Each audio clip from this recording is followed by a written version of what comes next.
European Union did an oopsie. Post Malone did an oopsie. Blizzard did an oopsie. Super Whammon did an oopsie. Good evening, I'm Poppy.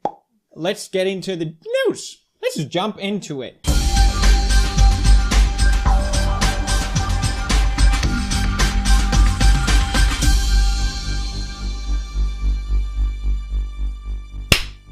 Meme review. Article 13, as you guys know, from September 12th, got approved.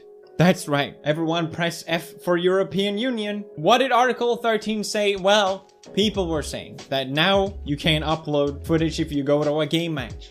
You can't upload footage of memes, okay? They will restrict content in the European Union for everyone, for who uploads and whatever you can access. There will be a link tax for sharing links. What a great idea! Yeah, let's add that! Have we not suffered enough? Alright? We dealt with Ajit Pai. We don't need anything more! So what really Article 13 means hasn't really been clear until now that YouTube CEO Susan Wojcicki spoke out in a blog post published a few days ago. And it doesn't look good. It looks like I'll be moving it to India, and you as well, if it is what she's saying. For those of you who don't know, Article 13 is a legislation created by the EU Parliament and with the intent to protect copyright for everyone and protect your content online. It has a good intent, but the way it's written, it threatens anyone uploading on major platforms and people accessing content on these platforms. Basically, any content that you don't own 100%, you will not be able to upload. This video, for example, has already broken that law. So, bye Pew News! Bye! This is so sad, I'm gonna be out of work soon. Now, this passed in September, and it's very confusing. I'm not gonna lie. So we get these crazy articles saying that the man behind EU's copyright law is surprised by what's in the proposal, unaware of what exactly he voted for. To be clear, he knows what he's voting for. The problem is that people are interpreting what the law means differently. This is what I think. But what Susan Wojcicki said in the blog post is that they support the goals of Article 13, but they say that the Parliament's approach to it is unrealistic, and that copyright holders often disagree on who owns the content, and YouTube can't really take responsibility for that, so they're just not gonna host the content. As an example, they bring up Despacito. Oh no! What am I gonna do without Despacito? Because apparently this song, I didn't know, contains multiple copyright. Maybe it has samples in it, I don't know. They're basically saying that no company would take this financial risk. It just wouldn't be worth for YouTube to host this type of content, so they would just block it. YouTube said that they have taken steps already to address copyright infringement. Content ID provides the best solution, and I can't believe I support Content ID because it's goddamn awful. I mean, I made a cover of Despacito and I got a copyright strike, so it's already pretty damn bad. Like, it was 20 seconds of a video that I lost all the revenue on. It was a 10-minute video that had nothing to do with Despacito, but that's how Content ID works. I can't imagine it being worse than that. So then YouTube went to Twitter to clarify sort of some of the things that Susan mentioned, and they're saying that YouTube would be forced to block millions of videos, existing and new ones, in the European Union. It would drastically limit the content that one can upload to the platform in Europe. So basically they're saying, when this rule passes, we're just gonna block the content. So it's some pretty scary and dire consequences. It's not just for people uploading, it's also people watching. It's really weird. I was looking around and I saw a lot of artists actually support Article 13. You have James Blunt, apparently. My name is James Blunt. I've been so lucky to be able to make music, but the next generation of artists coming through need to get a better deal when their music is used online. I believe we need a world where the effort and creativity that goes into making music is rewarded fairly. That's why the proposals in Europe to ensure online services get licenses for the music they use are so important to performers and songwriters who are trying to make a living and build a career in music. What are you talking about? Like, can you explain what the problem is? What is the problem? Is James Blunt not earning money of his music? Like, what is the problem? Someone explain to me, what is the problem that so desperately needs to be fixed for creators? You even have people like Paul McCartney signing a letter, an open letter to the European Parliament saying, not going against Article 13, saying, endorsing it, saying that music and culture matter. They are heart and soul, but they just don't happen. They demand the hard work of people. What are you talking about? What's the issue? What is Article 13 solving? If it's so important, at least that message should be clear. You can look at frequently asked questions on their website. It doesn't answer this question, at least for me. It's just very vaguely describing nothing. More cross-border access for citizens to copyright-protected content online. Okay, cool. What does that mean? You need to be more specific. Fair rules of the game for a better functioning copyright marketplace. What game? What are you talking about? Which stimulates creation of high quality content. How? Is the commission banning memes? Some good old memes. The commission is not banning memes. Oh, whoosh, oh. Caricatures or any reuse of content allowed under exceptions or limitation to copyright. So basically, caricatures, parody, and pastiche are protected. Thank you, EU, for defining memes for everyone. Good job. It's all caricatures and parody and pastiche. That's it. I can't wait for all the pastiche and caricatures.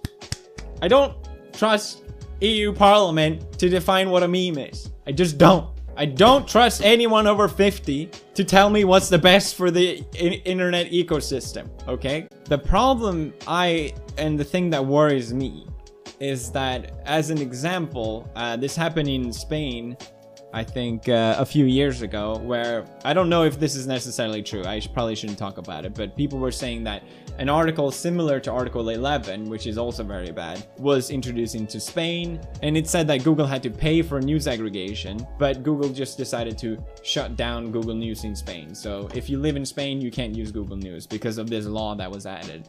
And it worries me because I think they're just going to do the same thing now, instead of figuring out whatever it is. Because clearly EU wants YouTube to do something, and they're saying, well, we're already doing, and what you're asking for is just enough that we can take responsibility, so we're just gonna shut down the whole thing. That's how I can best interpret this mess. So EU is saying, hey, what we're proposing isn't that bad, and Google is saying, yeah, it is, and you give us no choice, so we're just gonna have to nuke everything. So it is actually, in that regard, deeply concerning. To see where this is gonna go. I guess I'm gonna move to India. Maybe I'll start a music channel. Next news. Okay, alright, that was boring, I get it. But let's move on to something more fun. Something I really wanted to talk about last week. The Diablo Immortal press conference. Yeah, let's watch it. Diablo has brought millions of players around the world together to slay demons. Yeah! I love slaying demon. Whoa, what are those? Why do they look like that? Increasingly connected one. Our mobile devices keep us closer than ever to our friends, family. Why is he talking about phones? Why is the man talking about phones? And loved ones. So we knew we want to use mobile devices as the platform for a new Diablo game. Because nothing brings a family together like slaying demons. Jesus Christ. We are so excited about this game. Now, I know hey. So is the audience. This legendary PC title that had die-hard fans for years. People pay, I don't know how much they pay, hundreds of dollars probably, to go to this press conference where they say, we're gonna announce something new and exciting. It's a mobile phone game, a cellular device thing, because you use that for your loved ones. Oh, that's why. Oh, okay. It's not because China, the mobile market in China is just bigger than ever, and you'll earn a ton of money from doing that. The best part about this is that they had a Q&A afterwards, and the reaction is just beautiful. Just was wondering, is this an out-of-season April Fool's joke? No, it's a fully fledged Diablo experience on mobile, which no, it's a game that we're doing because We like connecting people and no other reason at all. We just like connecting people. It's all about connecting people. Everybody will get to play. Everyone gets to play. Wait, there's another thing that I love. Look at this dude.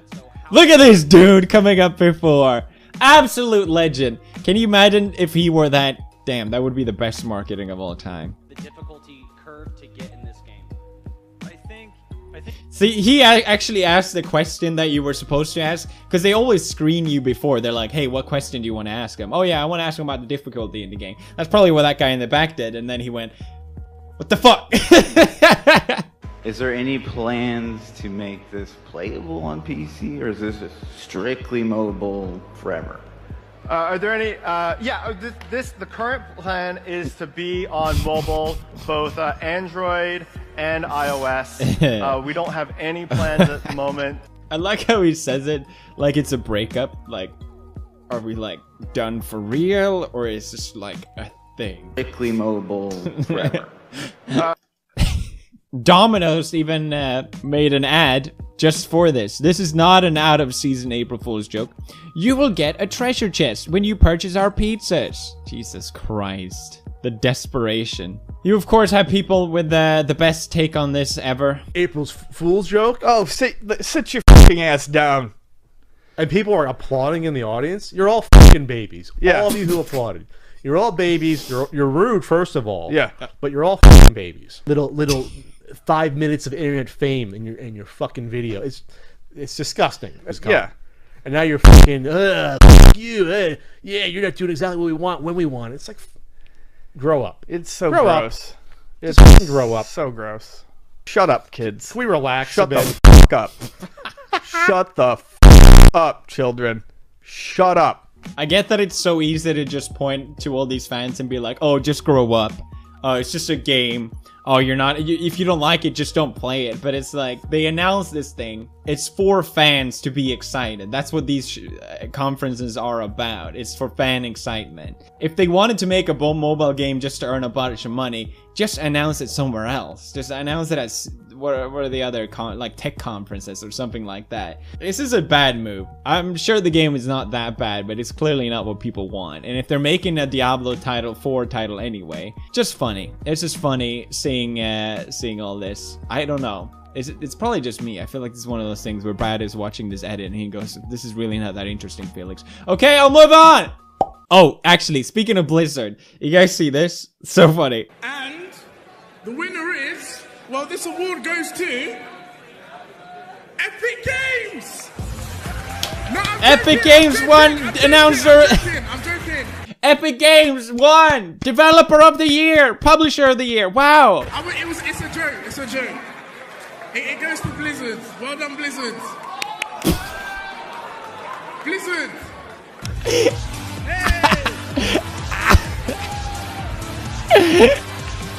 Why would you do that, Digi?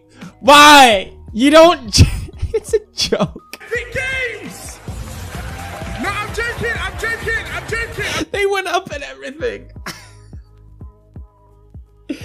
Stupid YouTubers. I love it. Okay, let's move on to something more interesting. Washington Post decided that apparently that there's one post too many. Good joke, Felix. Post Malone is the perfect pop star for